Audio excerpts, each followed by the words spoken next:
नमस्कार दोस्तों, मैं हूं अनिल सिंह राठौर और सेट नंबर 3 हम एंशिएंट हिस्ट्री यानी कि प्राचीन भारत का इतिहास पढ़ रहे हैं। उसके अंतर्गत हम सिंधु घाटी की सभ्यता, जिसे हड़प्पा सभ्यता के नाम से भी जाना जाता है, उसका अध्ययन कर रहे हैं। हम इसके अंतर्गत सारे टॉपिक को ऑब्जेक्टिव तरीके से स्टडी करेंगे, यानी कंसेप्ट प्लस फैक्ट दोनों को समझ करके हम उनसे संबंधित प्रश्नों को सॉल्व करेंगे। हड़प्पा के संबंध में कुछ बातें बता देते हैं। हड़प्पा एक नगरीय सभ्यता थी, पहली चीज़। दूसरी चीज़ ये थी कि नगरों का निर्माण जो है ग्रिड पद्धति से किया गया था। नगरों का निर्माण जो है ग्रिड पद्धति से किया गया था, यानी नगरों को निर्माण के लिए हड़प्पा वासियों ने ग्रिड पद्धति का उपयोग किया था। ग्रिड पद्धति का मतलब क्या है, इसे आप समझ लीजिए। ग्रिड का मतलब होता है सबसे पहले जो है सड़कों की संरचना का निर्माण किया जाएगा, यानी सड़कों की संरचना बनाई जाएगी और ये सड़कें एक दूसरे को 90 डिग्री पर काटेंगे। यानी सबसे पहले सड़कों का निर्माण होगा, ये सड़क रही और ये सड़कें आपस में 90 डिग्री पर काटेंगे।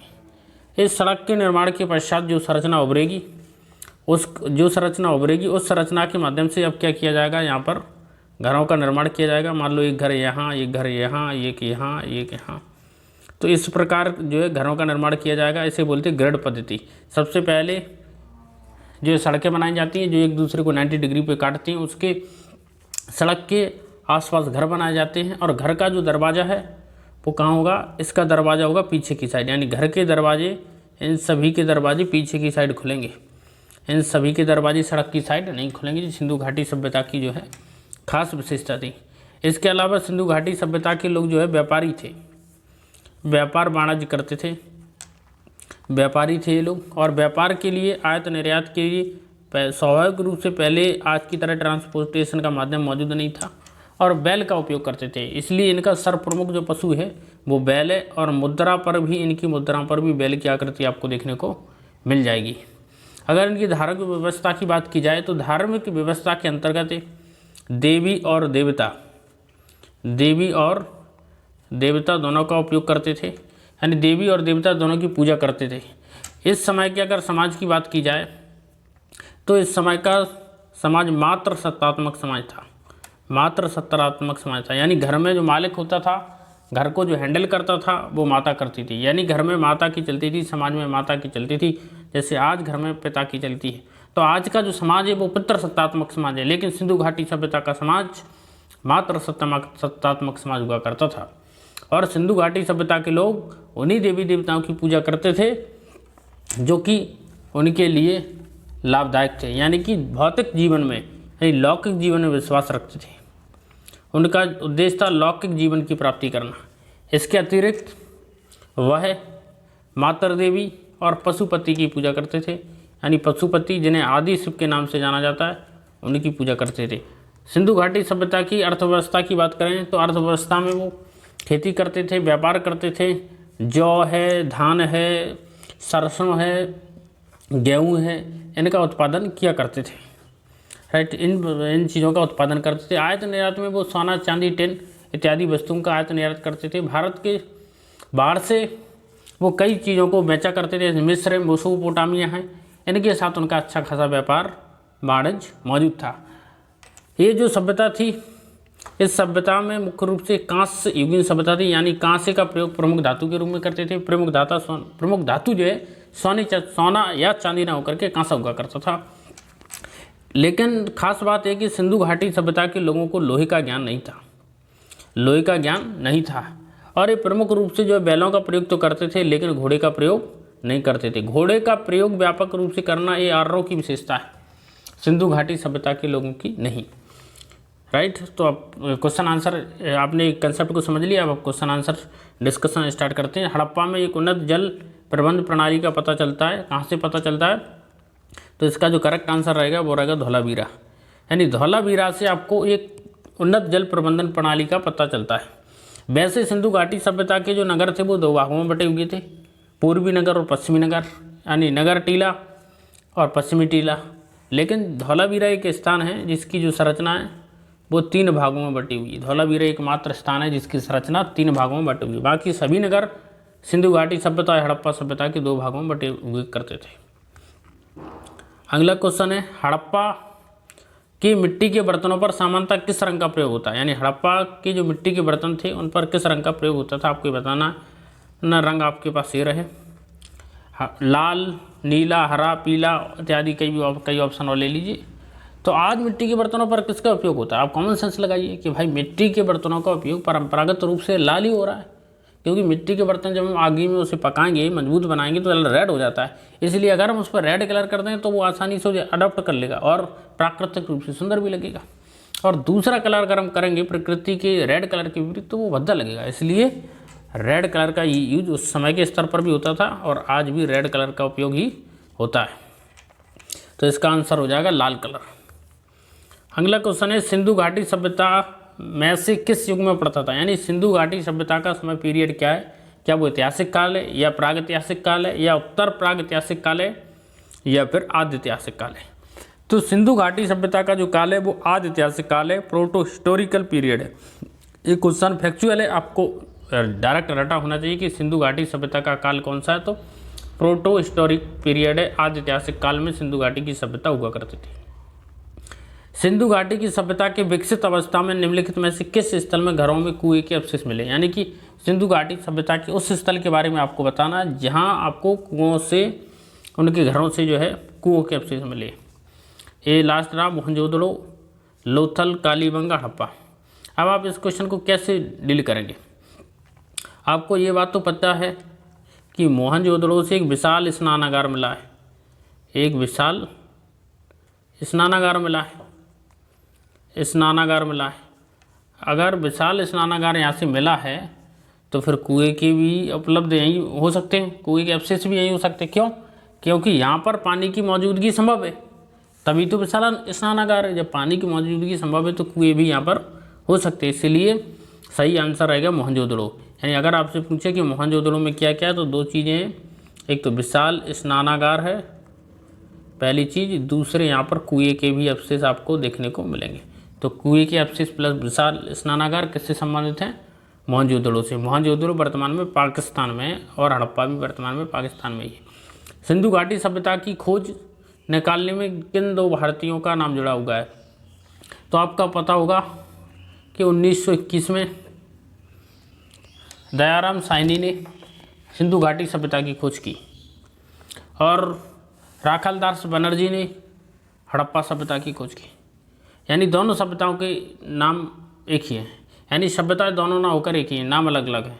जैसे इसका ओरिजिनल नाम है वो है सिंधु घाटी की सभ्यता, लेकिन सिंधु घाटी सभ्यता की पूरी उत्खनन के दौरान पहला स्थल जो प्राप्त हुआ था वो था हड़प्पा, इसलिए इसका आंसर रहेगा हड़प्पा सभ्यता। तो खोज किसने की थी, दयाराम साहनी और राखालदास बनर्जी। अगला क्वेश्चन है, रंगपुर जहाँ हड़प्पा समकालीन सभ्यता थी, यानी आपको ये बताना है कि रंगपुर एक जगह है सौराष्ट्र में और जहाँ पर जो है हड़प्पा कालीन सभ्यता हुआ करती थी। तो हड़प्पा कालीन सभ्यता कहाँ थी आपको पता होना चाहिए। ये थी आपको मिलेगी ये उत्तर प्रदेश, गुजरात, महाराष्ट्र, पाकिस्तान के बलूचिस्तान, जम्मू कश्मीर, पंजाब, हरियाणा, ये वो क्षेत्र हैं ये सिंधु घाटी सभ्यता से संबंधित है। यानी कि सिंधु घाटी सभ्यता का विस्तार इन क्षेत्रों तक मौजूद था। तो इसका करेक्ट आंसर रहेगा कि रंगपुर कहाँ था, सौराष्ट्र में। हड़प्पा एवं मोहनजोदड़ो की पुरातात्विक खुदाई के प्रभावी कौन थे, लॉर्ड मैकाले। अब आप इस क्वेश्चन को कैसे सॉल्व करेंगे, लॉर्ड मैकाले तो शिक्षा से संबंधित है, हायर एजुकेशन से संबंधित है। लॉर्ड मैकाले का मानना था कि भारतीय जो शिक्षा साहित्य है वो अंग्रेज़ों की केवल एक अलमीरा यानी लाइब्रेरी, यानी भारत का पूरा जो साहित्य है, जो शिक्षा, जो नॉलेज है वो केवल यूरोप की एक लाइब्रेरी की केवल एक अलमारी के बराबर है। बात समझ में आई, यानी कि केवल एक अलमीरा यूरोप की लाइब्रेरी का और भारत का पूरा साहित्य बराबर लॉर्ड मैकाले ने। सन जॉर्ज मार्शल तो पुरातात्विक हैं यानी आर्कोलॉजी से जुड़े हुए व्यक्ति हैं। और लॉर्ड क्लाइव आपको पता है कि 1757 में प्लासी का युद्ध हुआ था, तब अंग्रेजी सेना का नेतृत्व लॉर्ड क्लाइव ने किया था। तो इसका सही आंसर जो है वो है जॉन मार्शल। निम्नलिखित में से किस पशु की आकृति जो कि मोहर पर मिली है सिंधु घाटी एवं मेसोपोटामिया की सभ्यताओं के मध्य व्यापारिक संबंध थे। यानी आपको ये बताना है कि जो मोहर है उस पर एक पशु की आकृति बनी हुई है, जिससे पता चलता है कि सिंधु घाटी सभ्यता के लोग मेसोपोटामिया से व्यापार करते थे, वाणिज्य करते थे। तो घोड़ा, अब घोड़ा अगर आप इस क्वेश्चन को सॉल्व करना चाहें तो घोड़ा आर्यों की विशेषता है सिंधु घाटी सभ्यता के लोग, तो गधा तो किसी की भी विशेषता नहीं है। हाथी, हाथी का यूज तब स्टार्ट हुआ जब लोगों ने युद्ध करना आरंभ कर दिए। तो युद्ध जो है मौर्य काल और गुप्त काल से बड़े पैमाने पर देखे गए। सिंधु घाटी सभ्यता के लोग युद्ध करने वाले नहीं बल्कि व्यापारी हुआ करते थे, इसलिए इसका आंसर होगा कि वो जो है बैल का प्रयोग करते थे। तो सिंधु घाटी सभ्यता के लोग किस एक जानवर का यूज करते थे? बैल का। व्यापार के लिए वैसे भी बैलगाड़ी का यूज ही हमारे यहाँ प्राचीन काल में होता था और अभी तक गांव में आप इसे देख सकते हैं। सिंधु घाटी के लोग विश्वास करते थे आत्मा परमात्मा में, कर्मकांड में, यज्ञ प्रणाली में, मातृ शक्ति में। मैंने पहले भी बोला कि सिंधु घाटी के जो लोग थे वो लौकिक संस्कृति में विश्वास रखते थे। लौकिक संस्कृति का मतलब है व्यावहारिक जीवन, आज का जीवन, भौतिक जीवन। तो ऐसे लोग मातृ शक्ति में विश्वास रखेंगे, यानी कि समाज मात्र सत्तात्मक था।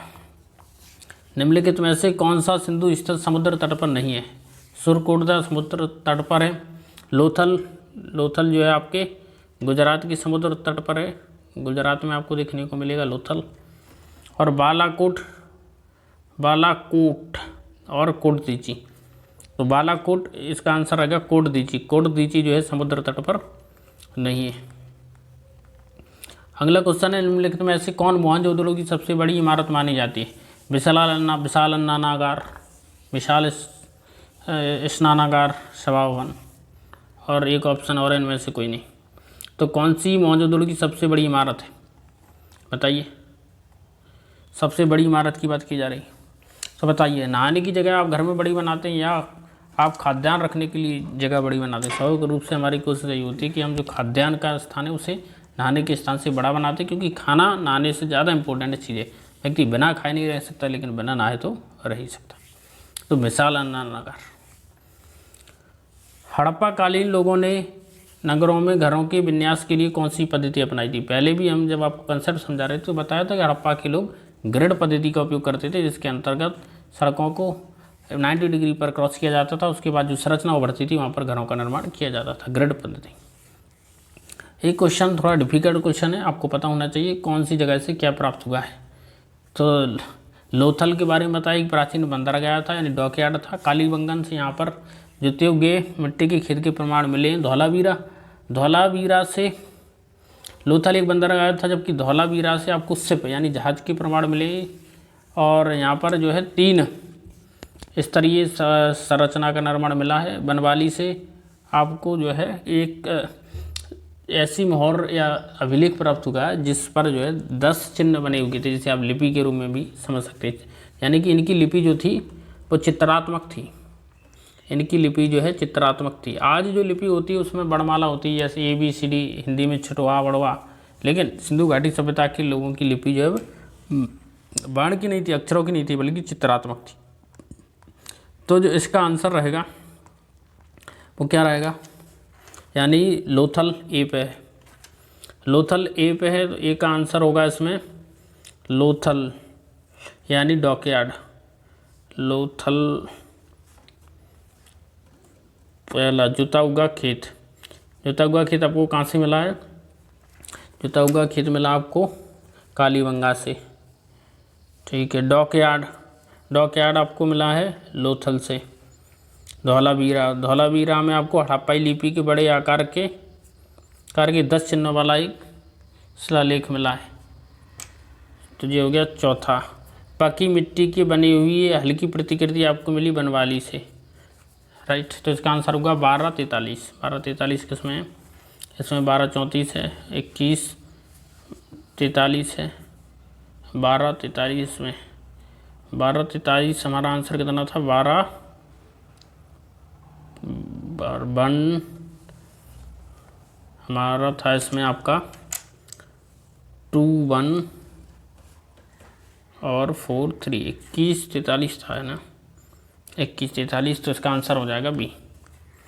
अगला क्वेश्चन है निम्नलिखित पशुओं में से किस एक का हड़प्पा सभ्यता में पाई गई मोहरों और टेराकोटा? टेराकोटा का मतलब होता है मिट्टी के बर्तन जिस पर अंकर नहीं होगा। तो भाई शेर से सब डरता है और इसलिए हड़प्पा वासी भी शेर से डरते थे और वो शेरों को किसी भी चित्र पर अंकित नहीं करते थे। हड़प्पा वासी किस धातु से परिचित नहीं थे? पहले ही बताया कि लोहे से वो परिचित नहीं थे। किस किस से परिचित थे? तो सोने से, चांदी से और टिन से।